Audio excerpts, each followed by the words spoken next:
feature presentation.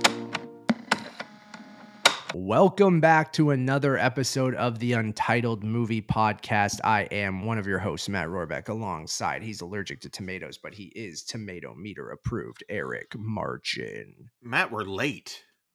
A little late, but, a lot going on. We had to celebrate Jason Reitman's Labor Day. Yeah, exactly. Happy Labor Day, I guess. Belated Labor Day to everyone. Belated Day? Eric, don't start it off like that, all right? I gotta bring the truth. I gotta bring the real. I also gotta let people know that we are in TIFF mode and everything is all over the place, and it's fine. We're okay. I'm globetrotting. I caught a cold or something. Who knows what the hell it is? I'm drinking tea. I'm globetrotting. I'm going to Halifax. You're worldly. I'm going to Walt Disney World. We're going to Fan Expo. Well, we did go to Fan Expo, which we're going to be talking about today. We're going to be talking all about our Fan Expo experience today. And then we're rolling right into TIFF. And then on top of that, I finished school and my placement before all that. So it's been probably the busiest summer I've ever had, which is good. Pros and cons to that, Con, I'm destroyed and tired, and I caught something right before TIFF. And weren't we sick during TIFF last year too? We always get sick during TIFF, and yes, we got sick around the time that we saw Dix, the musical. Yeah. So if you want to go back and look at the 2023 stuff, there's a section there where I'm coughing nonstop, and you are just we're both miserable. We're hurting. Miserable. So I'm hoping I get it out of the way. Now we're still 2 days removed from TIFF. I haven't, we definitely caught something when we were in Disney, or maybe it was Fan Expo, but probably Disney. And then I'm hoping I get it out of my system before the festival, and then I can kind of power through. But we're going to be busy over the next month. So we're going to kick it off with this Fan Expo recap. Eric and I attended the 2024 Fan Expo Canada at the Toronto Convention Center this year. We walked the floor, we scoped out some stuff. So we're going to talk about all of that. We had some people with us trying to find cool things for us to check out. So we're going to talk about everything from Fan Expo on this episode. And then coming up, you'll get a TIFF preview episode where Eric and I will preview the festival, kind of give you our picks for what to keep an eye on, whether you're going to the festival, something maybe you want to get last minute tickets, rush tickets. Good luck with that. Yeah. Or maybe, there's a rush pass that I've heard from some people that you can get for $80 or something, where you can rush any screening. Which is pretty cool. I don't if you're fine with rushing, you might be able to see a good amount of movies. So maybe you're doing that. Maybe you have a package and you want to exchange tickets, or maybe you're just interested to see what the buzziest films are. So we'll have a TIFF preview show probably going up for you guys either tomorrow or on Thursday, the day of the festival. And then we'll have reviews throughout the entire festival. So Eric and I will be seeing on the schedule right now between 20 and 30 movies, somewhere in between there. We usually always hit over 20, usually less than 30. And then we'll have reviews for about, between 15 and 25 movies probably throughout the fest. So we've already seen a handful of them. We'll discuss some of them in very short form capsule format on that preview show, but then we'll have reviews dropping throughout the festival that will be kind of those bite-sized man on the street kind of reviews that Eric and I record on our phones as we're running between screenings or parties and things like that. The raw and real takes. Yeah, the bad boys of cinema are here from TIFF 2024. We'll keep it real. And want to know what Matt thinks of Honora? You can't wait. Oh God, here we go. So yeah, that'll be us for the next 3 weeks or so. Excited. I've already aged 3 years. Well, yeah, I mean, with everything we've been doing. So busy summer, kind of wrapping up with TIFF, finishing off with TIFF, and then I move right after. So it's been a busy year, Eric, but I like it. But yes, today we are talking about Fan Expo, an event I always love doing. I've been doing since I was in my early 20s. I think even as a teenager, I'd gone a couple times. Something that I used to do all 4 days hardcore, buy the 4-day pass, go to all the panels, buy comic books, buy art and things like that. And now I just like going every year to kind of check it out with you, walk around, check out the booths, maybe see a panel or two, catch up with some friends, do some activations. So yeah, you and I and a few people from our team kind of roamed the show floor. And I just wanted to kind of talk about it in general. But Eric, how are you doing in general too? Well, Matt, it's the summer, and it's kind of been one of those things where it feels like a lot of, you know, not a lot of traveling in comparison to you, but still a lot of moving parts.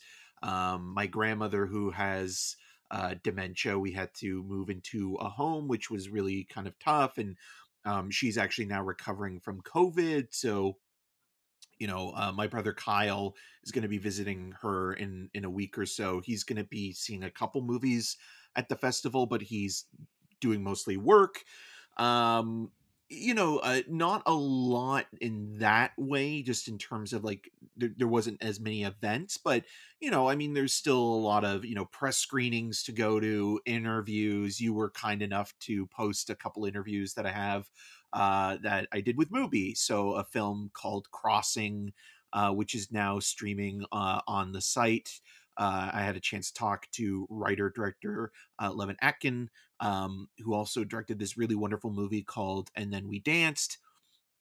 And as we're recording this before the 6, Zia Anger is the director and co-writer of my first film, which is this really fascinating and meta kind of narrative and sort of interrogation of nostalgia and your youth and what it means to be a filmmaker, and the lies that you're told by people in the industry that it's just as simple as picking up a camera and going to shoot, but it's actually much more complicated and complex. And also the everything that she's dealing with, the surrogate character Vita, who's played by Odessa Young, in terms of going through with an abortion, and the importance of making sure that she feels comfortable with her decision, but also doesn't need the approval of others in order to do it. And so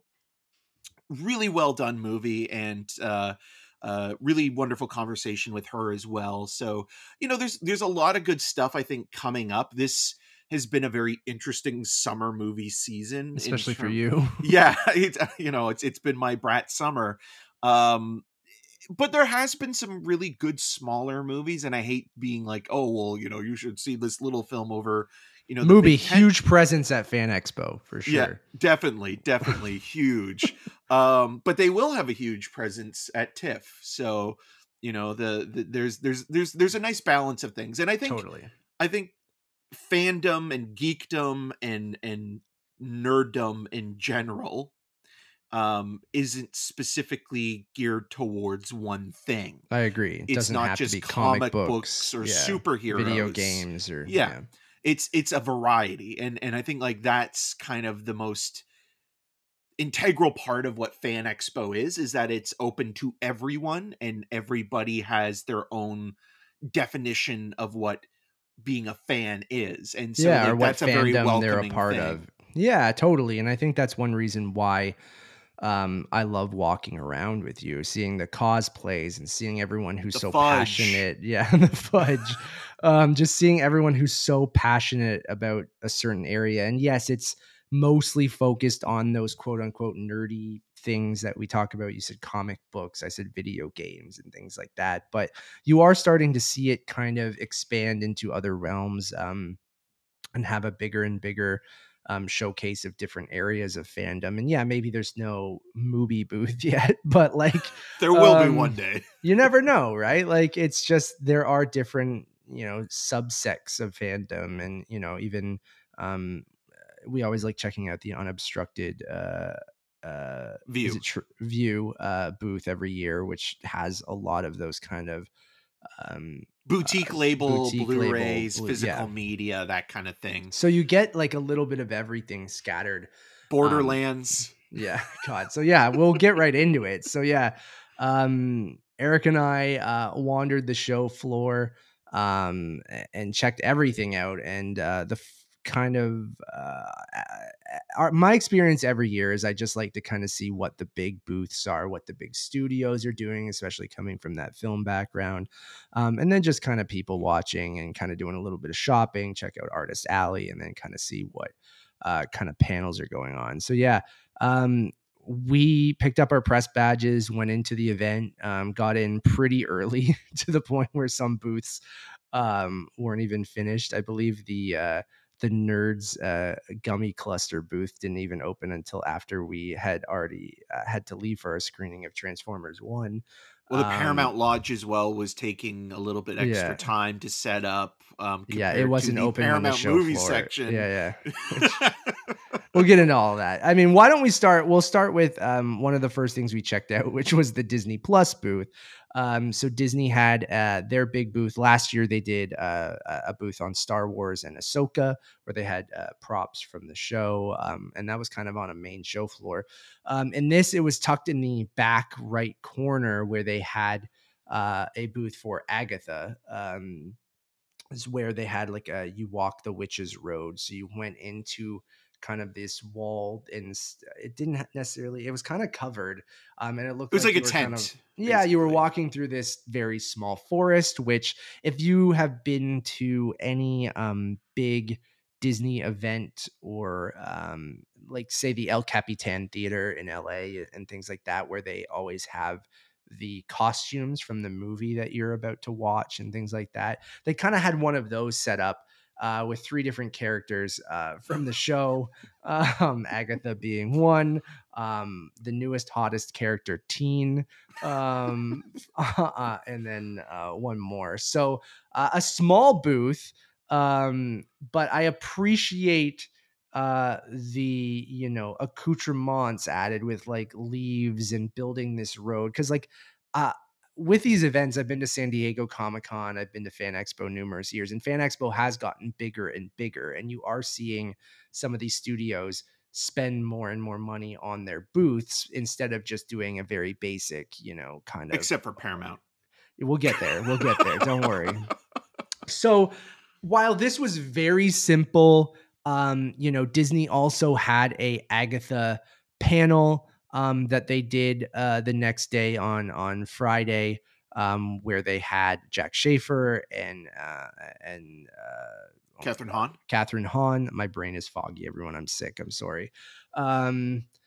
So they had them come out and talk about the show and things like that. So Agatha had a big presence. The Witches Road itself had the song from the show that we've heard in the trailer.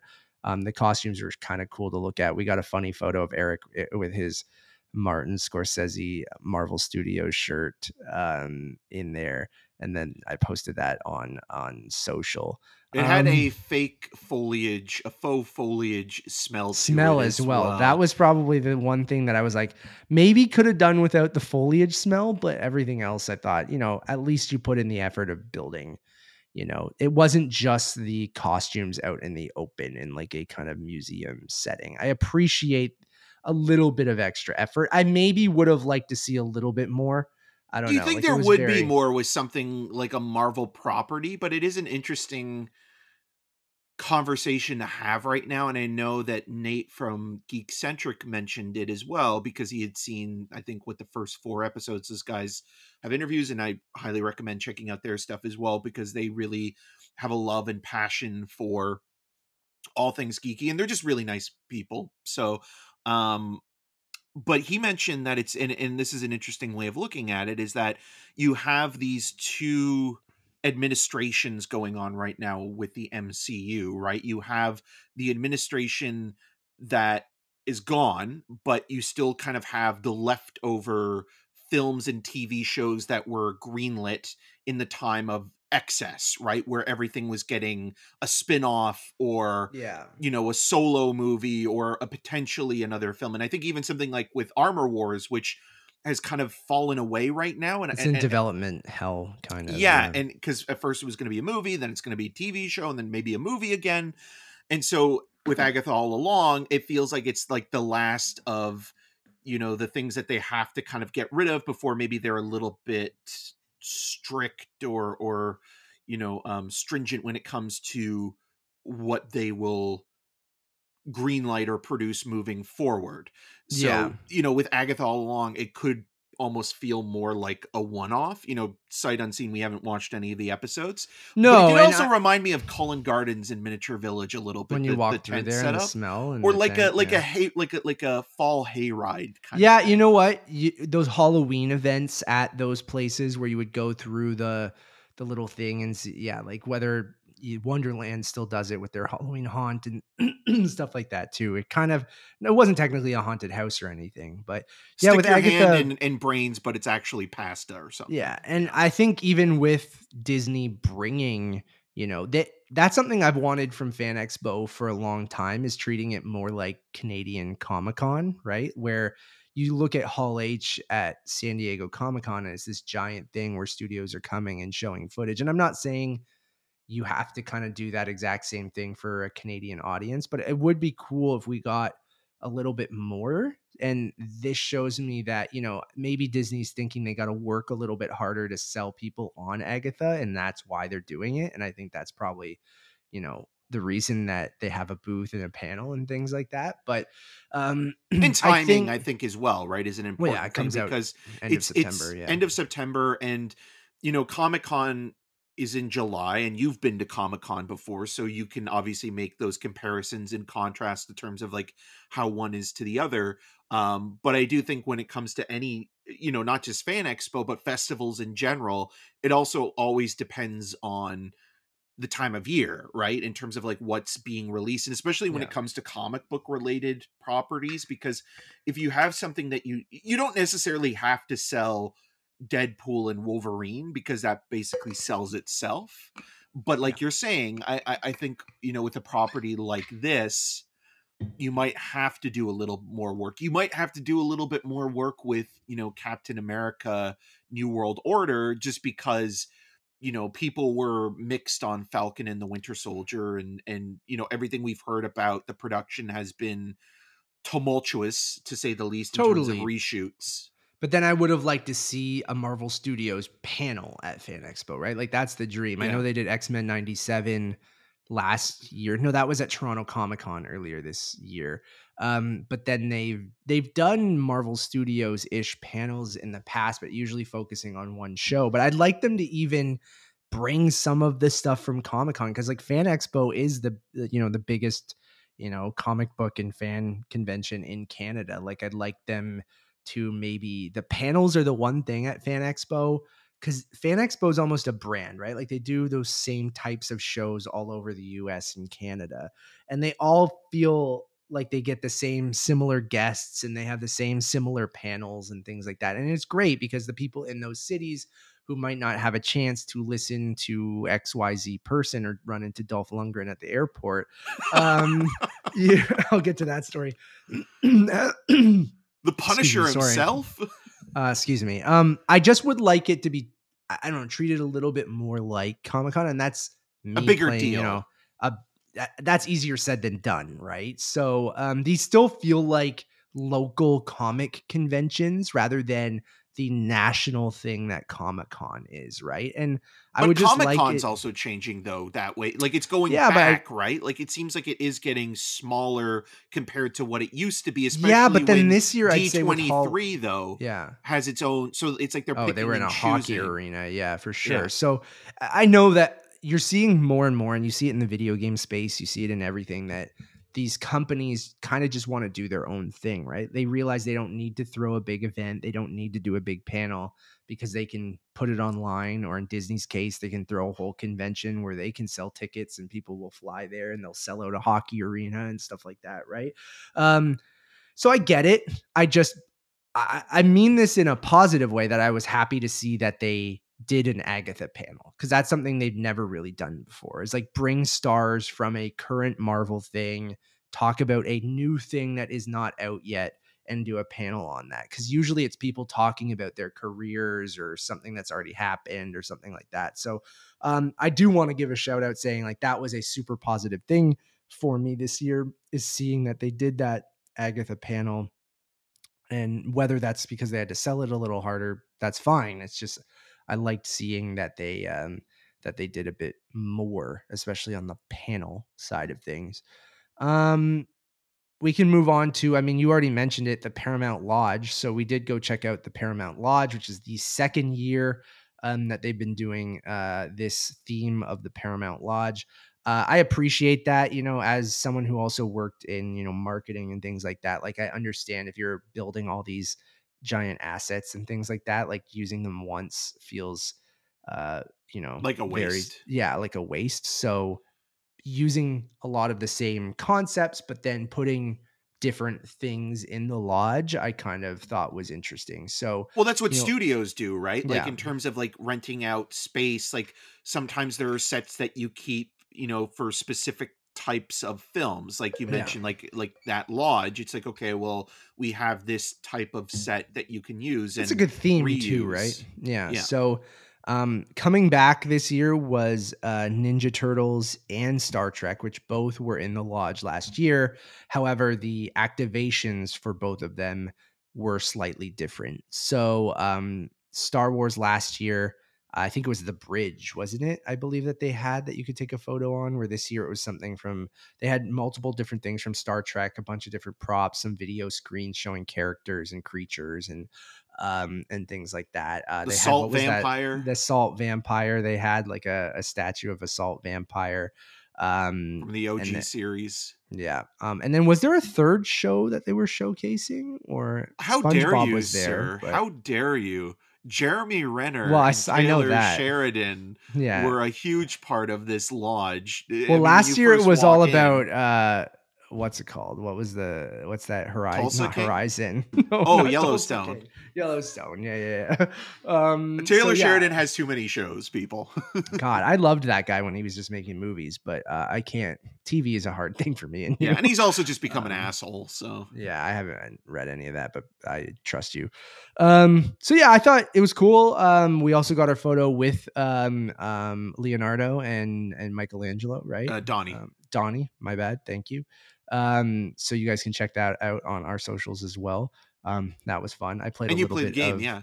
You and Nevis. Yeah, Mutant Mayhem, I believe, or no, TMNT new game 2024. I got to make sure I get this right. Nevis and I played a little bit of Mutants Unleashed. Mutant Mayhem was the movie. So we played Mutants Unleashed. It was really fun. It felt like the old side-scrolling beat 'em up Ninja Turtle games that I had played as a kid, but in 3D kind of. So you're kind of running around in Jesus Christ. I just played the trailer. It was so loud. I didn't hear anything, so I think you're good.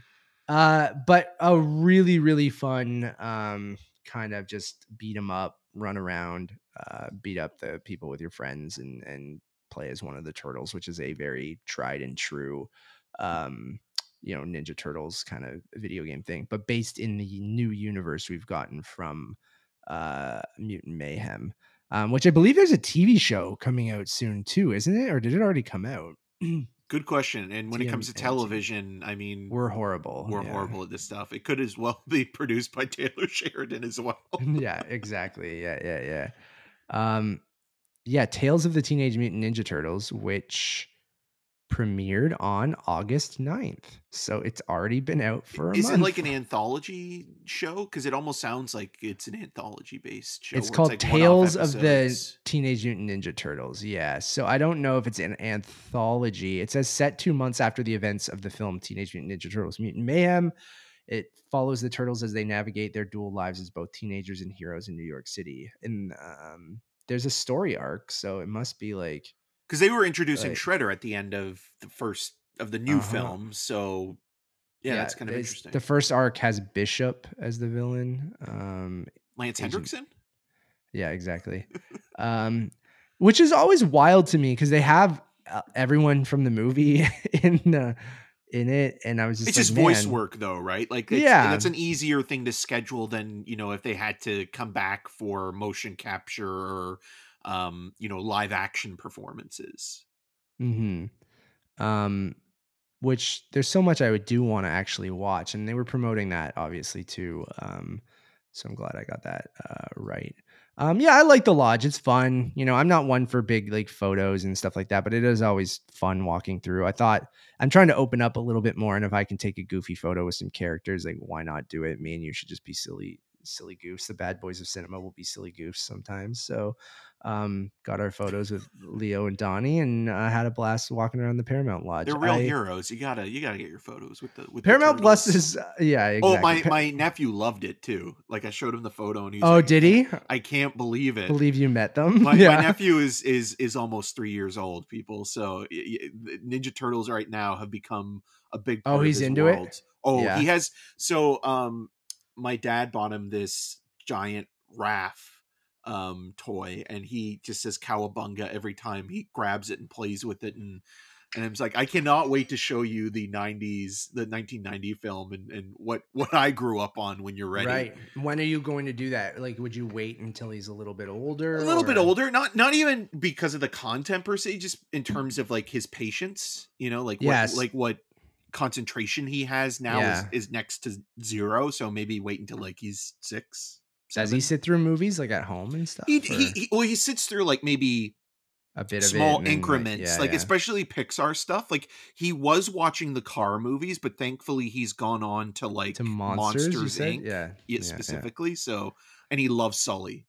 And then with Ninja Turtles, has he watched the new movies, or is it just from the toys? Or I just think it's the toys. I don't think he's watched any of the cartoons, whether they be the retro 80s, early 90s stuff, or anything more recently. I think it's just the action figures. That's cool. And that happens with kids, right? Because like I remember the first time like our generation, I think probably was more predisposed to the 1990 film than they were the comic books. Yeah, it was the animated series for me, and then the films, and then had every toy, right? And that's another fun thing about Fan Expo. You'll find there's a lot of shopping you can do for either old video games or collectibles, and they have a bunch of booths that just have old action figures. So it's kind of fun to kind of dig through a bucket or something and look through what old like video and arcade. You dig into that little bucket and pull out the red ball, and you get to pick whatever you want on the. Exactly. We'll move on after that. We didn't do the SpongeBob activation. They had like a little mini putt game where you could win a beach towel, I think, and then they were meeting with SpongeBob and other people. I'm not a big SpongeBob guy. I think it was kind of just after like right after. Like it was sort of during, but I never like when we were kids, like, but we were a bit older. So SpongeBob was one that I just kind of missed out on. I think we were kind of more in the group or the demographic of like Rugrats and things like that in terms of before that. Yeah. Or like SpongeBob is somewhere between Rugrats and Ren and Stimpy. And it's like it's charming. Like the stuff I have seen of it with like the movies and things like that, it's not bad.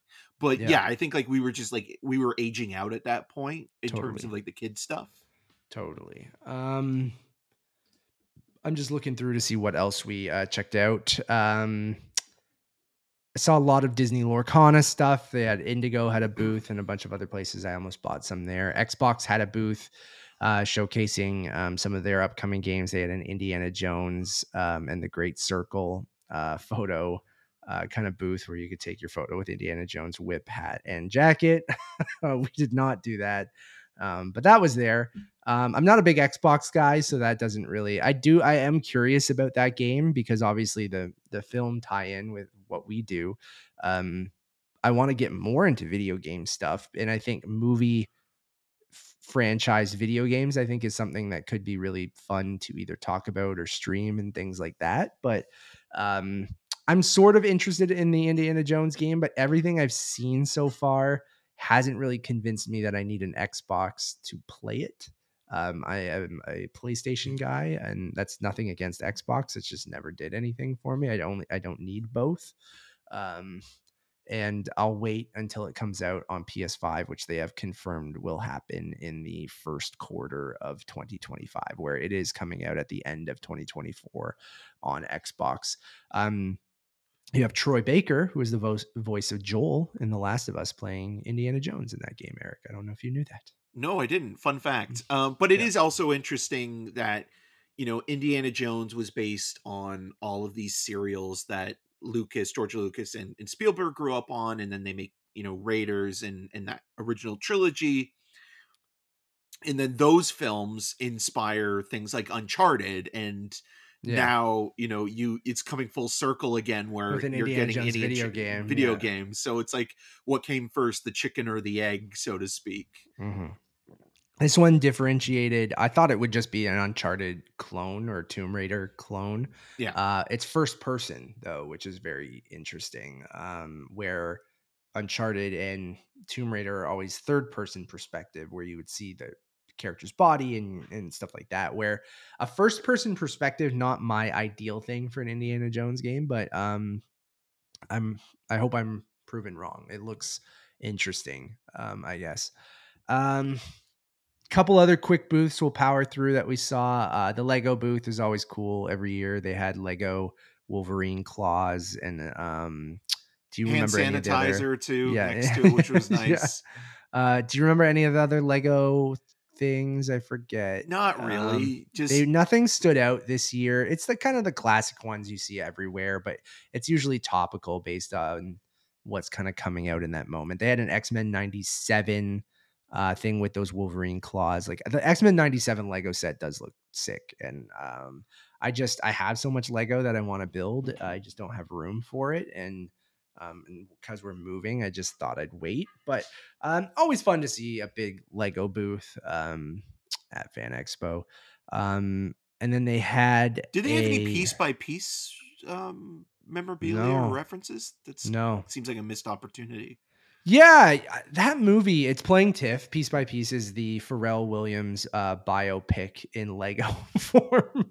And it's a Lego movie. And I'm curious because of that. I do love the Lego movies, but I haven't seen a ton of marketing on it quite yet. And I don't know if they're marketing it, in the traditional kind of like, this is for Lego people kind of way. I don't know. Like, or is it for Doc people, or is it for Pharrell people? Yeah.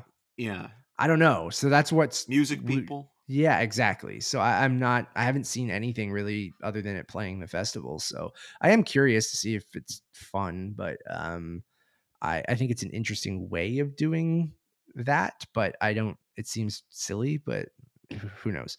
Miniverse had a booth, which Nevis was very interested in. They have these collectible kind of things that I think are a surprise. I don't know much about Miniverse, but it did a good job convincing my wife that she wanted to try it. But the lineup sometimes, that's the one thing about Fan Expo.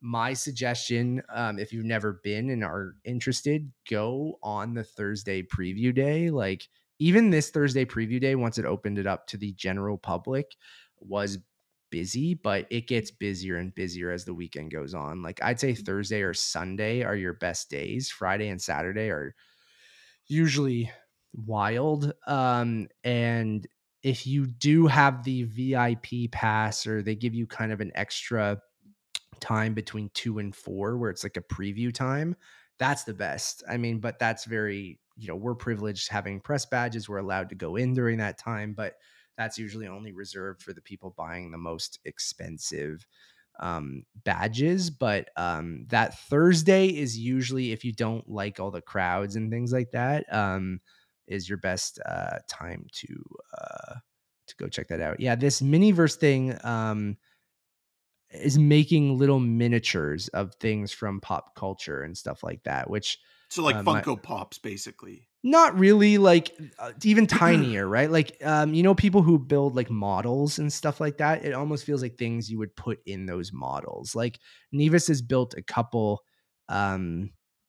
model, like, not houses, but they're kind of like, one was like a little bookstore, and she has one that's like a little cafe or whatever. And like, they're usually made out of wood and things like that. This seems more like plasticky things. They almost remind me of like souped up, like Kinder Surprises on steroids. Does that make sense? Like, yeah, or even just like the small miniatures that you would see with like architecture designs when they come up with like the like 3D versions of sets, but then they also have like the little people and trees and stuff for scale, right? Exactly. So they had a booth where I think they were giving away like a surprise kind of thing where people were building them right in the show floor there. So that was kind of cool. Squishmallows had a big booth.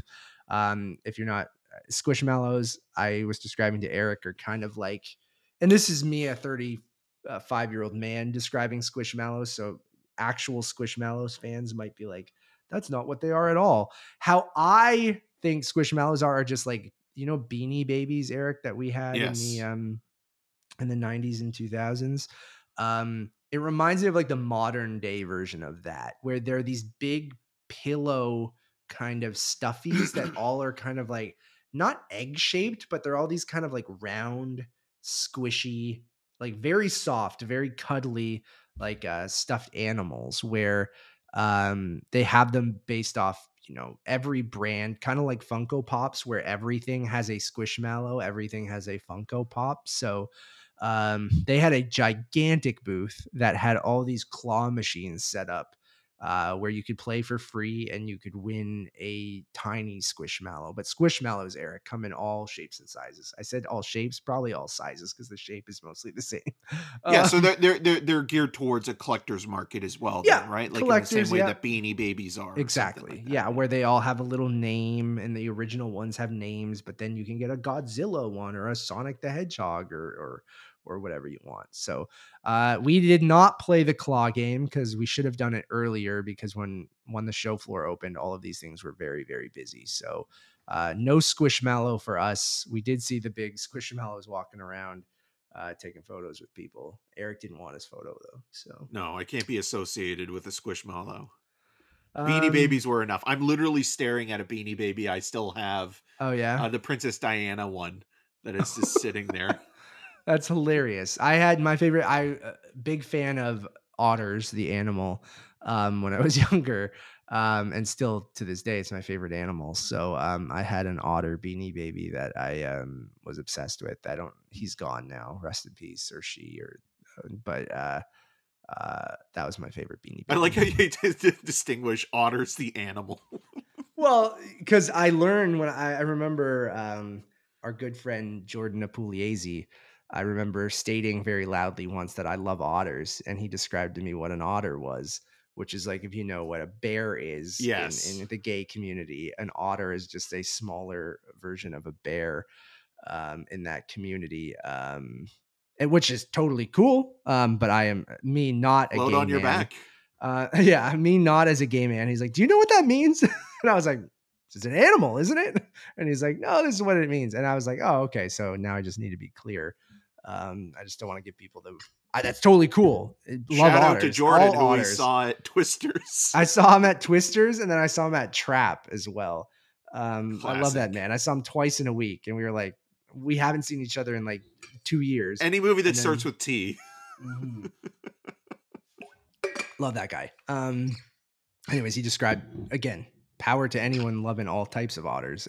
He wanted me to know what type of otter I was. What do you mean? Roosevelt's is back with another booth. I love Roosevelt's. Their shirts are expensive. Expensive though. That's my main thing. They were charging in US pricing, and they were like $90 US, it felt like, or something like that. So, love them. I think their shirts are great, especially if you're into a lot of this fandoms. Like, they have shirts from, every kind of nerdy area, a lot of Disney shirts, a lot of just everything, really. You were thinking of actually a great getting Jurassic one, Park right? jacket. I've wanted one for a while. Again, you mentioned our friends at Geekcentric, Nate and Justin and their team. They love Roosevelt's as well, and are always rocking their shirts. I can't right now go. I can't spend that much on a shirt. I love those guys. I'm glad they're doing amazing. Their shirts are dope. I'm happy that they have a booth every year now. This is the second year that they've come back to Fan Expo with a booth. I watch a lot of, when I'm prepping for my Disney trips and stuff. There's a YouTuber, Paging Mr. Morrow, who is a kind of a Roosevelt's ambassador. That's kind of how I first knew about them. He has his own collection at Roosevelt's and stuff like that. great YouTuber, great guy, just a beacon of positivity. I wish I've learned to be more optimistic and positive because of paging Mr. Morrow on YouTube. Just one of the most positive, genuine people I've seen on YouTube. So shout out to him. Shout out to Roosevelt's. I just when I'm not working right now. And I can't afford a $90 shirt. If I was working, I might it's buy expensive one. when you're Good getting quality, a pass seems, for Fan Expo, Yeah. like if you're buying a pass, because that's the thing that we should also mention. When you're buying a pass, it doesn't mean that you get a discount on the items you're that are paying for on a the lot floor. of You're still, shopping, right? yeah, you're just getting. It's almost like shopping that's geared towards your specific. So you don't have to go interests. to multiple places. Yeah. Yeah. Retro Kid, speaking of some other nerdy clothing, love the people at Retro Kid as well. You've seen us rock the Video and Arcade Top 10 shirts in the YTV collection, and I have tons of shirts from them and sweaters. House Hippo. You have the House Hippo sweater, which is great. They had their big thing was a big comfy couch collection as JD well Vance's as favorite. Yeah, good Lord. And then and what was the other show we were discussing? It was a show neither of us Ready or really Not. watched. Ready or Not. And that was that because I was talking to my producer at Rogers about this, John Green, and John Green texted me about it, and he was like, oh, like, see if you can get interviews with the two leads.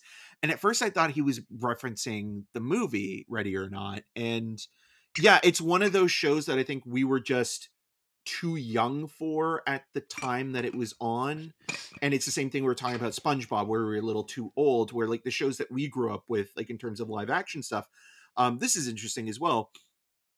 I don't feel like we had really any dramatic Canadian show that was made for teens at that period when we were growing up, because everything I could think of was either genre anthology based with Are You Afraid of the Dark and Goosebumps, and even something like The Odyssey, which was CBC, or it was game shows. Like there wasn't really anything that was like a drama, because Degrassi even wasn't on at Degrassi was like Degrassi was like an in-between thing as Next well. Generation though? Yeah, but Next Generation didn't start until like 2002 or 3 or 2000. I guess when we were teenagers, yeah. Yeah. But I knew a lot of people when we were teens watched Degrassi, but I never really got into it. But, same.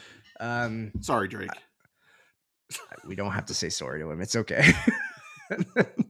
And then last big booth of, I think, the floor. I think we've covered the Paramount pretty booth. much everything. Well, yeah, let's go there actually, because that's before we.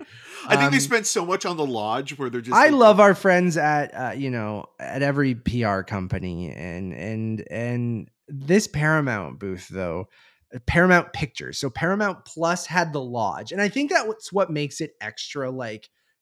All right. Like Paramount Plus has this, I think it shows you the state of the industry too, really a little bit. What they're more focused on. Yeah. Paramount Plus, this giant, beautiful lodge, this custom logo, these giant walls, like you hear guys drilling and sawing, and they're putting up custom things. There's photo booths. There's this, there's that, there's video games. Then you walk by the Paramount booth, which is showcasing 5 movies, which is a good amount. You'd think, oh my God, that booth must be big. Oh, we all talk about the Cineplex booth too after this.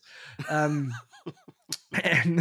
then you have Gladiator 2, you have Smile 2, you had Transformers 1, you had, I forget what else. What other Paramount movies are coming out? I think that was it in terms but of I think this is very ones. telling. Yeah. Because I'm going to look 2024 in film. Anyways, guys, it was one of the saddest booths I've ever seen in my life. And I don't want to shit on anyone. And I'm sure hard work was put into putting this booth together. And maybe the person who was in charge of it didn't have a lot of time, or like someone gave them a task. And store. Like, God, it looked like you went to a friend's themed party at their condo or something, And I'm not shitting on any of my friends who've thrown theme parties either, but like you expect when you go to someone's house, they put a little table with some snacks on it, and you got like, oh, these are the gladiator pretzels, and you have like a little, crown there with it and stuff like that. And it looked like, a children's birthday party. And or you get a school assignment and you don't do it yeah, until the night before, and you run out to buy supplies, and it's like whatever you can grab that is kind of related to it, and even if it's not actually specifically to the, like Gladiator 2, like it was like a lot of like this cheap fake gold jewelry and decorum, but I don't know if it was actually even time appropriate. And then like with Transformers, like you had like a couple toy cars and things like that, and Smile, like there was like a record and not much else. Sonic the Hedgehog 3 was the other one, I think. Yes, which opens December. And it just felt very cheap. It felt very like grab baggy, kind of put together at the last minute. And for a major studio like Paramount, and some of these movies are pretty big, like the Transformers franchise is huge, and it has a big fan base, and it makes the most sense, and Sonic as well, in terms of what you're repping there. And I think there was a little bit more with Transformers outside of the movie that they had. Yeah, they had its own booth, I think, because they were doing a giveaway because there was a screening that night as well. Yeah, but like even with Gladiator 2, like the first Gladiator won the Oscar for Best Picture, and is probably one of the most anticipated films of the fall. And so you think like, oh, like maybe this is something you would do a little bit more with, or at least the presentation would be a little bit nicer than making it feel like somebody's cubbyhole, It was awful. And I'm not trying to be an asshole. We're only saying this because one, we're going to give you our honest opinion of everything we saw. But two, it's just like, just do a little better, or find like, if someone was too busy, and I feel bad. I've worked at companies before where something just gets dumped onto your plate and you don't have time to do it and stuff like that. But like, if you're going to be at Fan Expo and your company already has a giant booth that's very impressive, even if it's showcasing stuff, like it's stuff that on the television side, yeah, like you could have just pick one movie or two movies and do something cool with that. But I'm sure they were just kind of, it's I know how this also works too. You're the Canadian arm of a big corporation, and they're just like, oh, okay, or it's the PR company, right, that says, oh, we should have a booth at Fan Expo. But if you're going to have a booth at Fan Expo, unless you're the fucking eye drops place, or, the eye drops place had a better booth though, and a better presentation. This booth was so bad. It makes the Cineplex really... Borderlands booth look like amazing, in comparison. So anyways, that was probably, it was just very sad. Eye drops. I did get some free eye drops. I've still been using them. They're great. So shout out to the eye drops booth. You do get random booths like that, like the Army is there for Toronto Film School. Yeah, like that stuff I guess kind of makes sense. There's some recruiting things, there. Audible, which is a book, is Amazon's audiobook app. They had they're doing a big push on their original audiobooks, I think. So they had a booth on that. We didn't really check that out, but I saw that they had that. The fudge booth, obviously. They had two fudge booths. Yeah, we tried some fudge this year, actually. We did. Not fudge. I think it was like it wasn't fudge. It was almost like a Kit Kat almost kind of thing that we tasted. Good. And then the Cineplex booth. The Cineplex booth was hilarious because it was showing Borderlands as the big thing, and this is 2 weeks removed of Borderlands getting absolutely trashed from reviews and absolutely bombing at the box office. So, I understand Cineplex Pictures is making a push, and it was a quote unquote big movie for them. And it's a big tie-in with Lionsgate, which they've signed a deal with in terms of distribution. So. And the cross of video games and all that stuff. Like, I understand why. And Lydia Tarr. Yeah, the Tar booth was the most popular one. Lydia Tarr will be signing her Monster Hunter concert experience album that she did. Anyways, that booth, the Cineplex booth wasn't. It's more like it was like a billboard. There wasn't really anything there, but it was funny when like they showed like because they have screens on the sides, and they'll show things like Megalopolis and Flight Risk. You know, the Mark like Wahlberg's bald ass. The Mel Gibson directed film. God damn it. And then Prime, so Amazon Prime had or Prime Video, whatever you want to call it, had a booth for Lord of the Rings. They're still pushing it. Yeah, everyone, there's a second season. And they were making these resin rings. Lineup was, you had to like book a spot, and then it seemed to take forever because Steve was telling us about that, right? Yeah, so we had friends who lined up and waited, and we went away for what felt like 2 hours and came back, and they were just getting their rings done. And then our friend Steve Saylor, we bumped into, and he was just like, don't go do the Prime booth because it was just this resin ring. It looked like something you'd get out of like you put a quarter in and get a toy from the gumball machine, and it's in one of those little kind of like containers with like the plastic bottom and like the clear plastic top. But it took you an hour to make, and I'm not saying you got to give me the one ring in gold or something like that, but like again, I get it. These events, you do the free activation. I'm not saying they owe us anything, but you do pay good money to get into these events. And I understand the idea of building a ring for your Lord of the Rings series, but when you have to like book a spot and only a select few of people can do it, and then that's the result, it just felt like, and then the booth itself is just closed off, right? Because no one else can really access it unless you booked a time. And I appreciate these exclusive kind of things you can do, but yeah. And then the Lord of the Rings show itself, I'm shocked, they spent, I guess I'm not shocked because they have so much money and they really have to try to make people believe that this is a good idea still. So, well, Citadel failed, so what else can we do? I was in Halifax, which I won't really talk about my Halifax trip on any other show. But they have the Halifax Citadel. And did I think about that show every time I walked by it? And I was going to send you a photo every single time, but then didn't. Oh man, I can't stop laughing at like, oh, let's spend like, obviously the Russo brothers are, they're an easy target at this point, but it's just so funny thinking like those guys after, Endgame, that they had cachet to be more than just journeyman directors.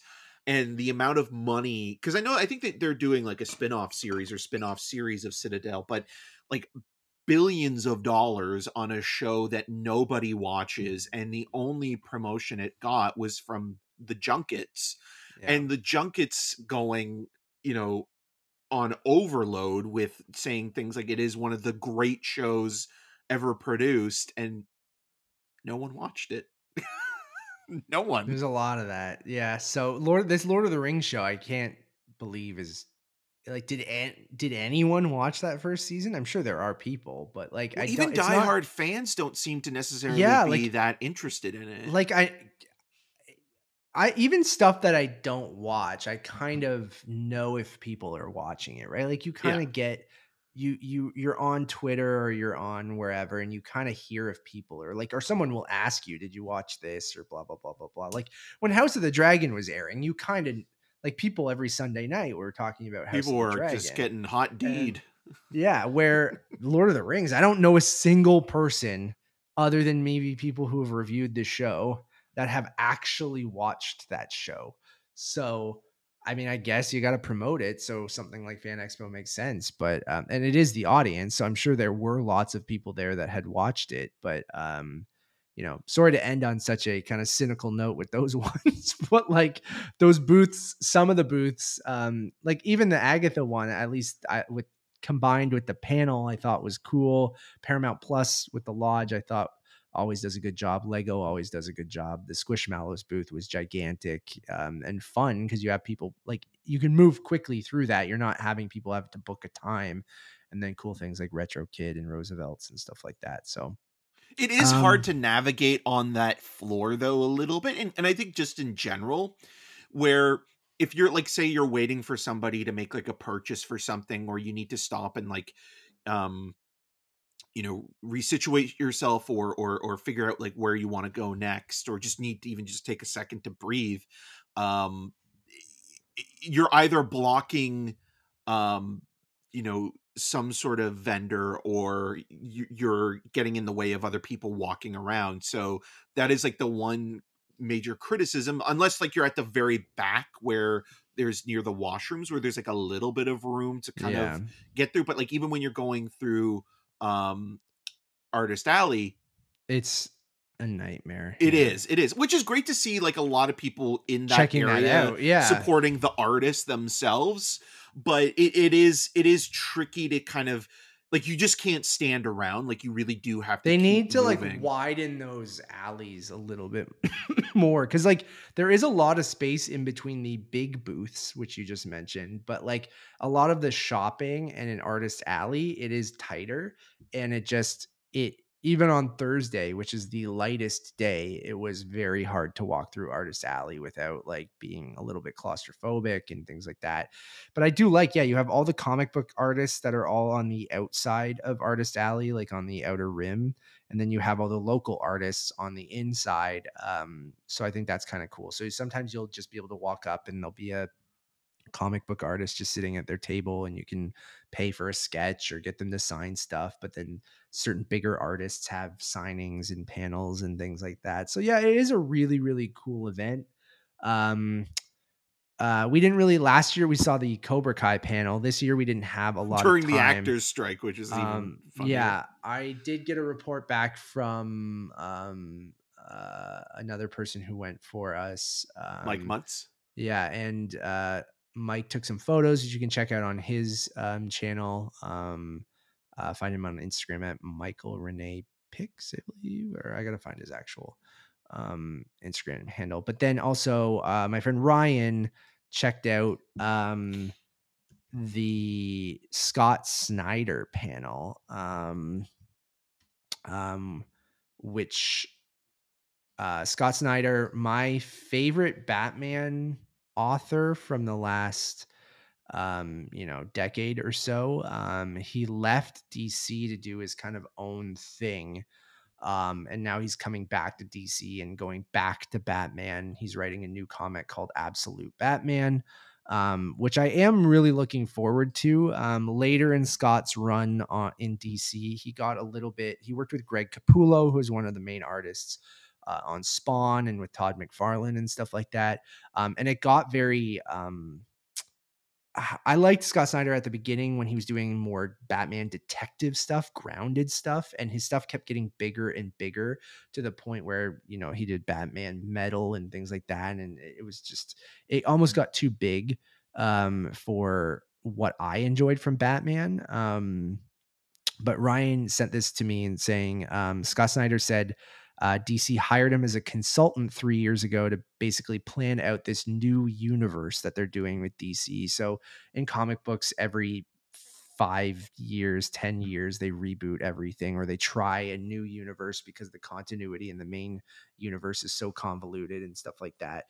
Or they want somewhere where new readers can go, and then the hardcore people read the main universe and stuff like that has all the continuity. So he came up with this absolute universe idea.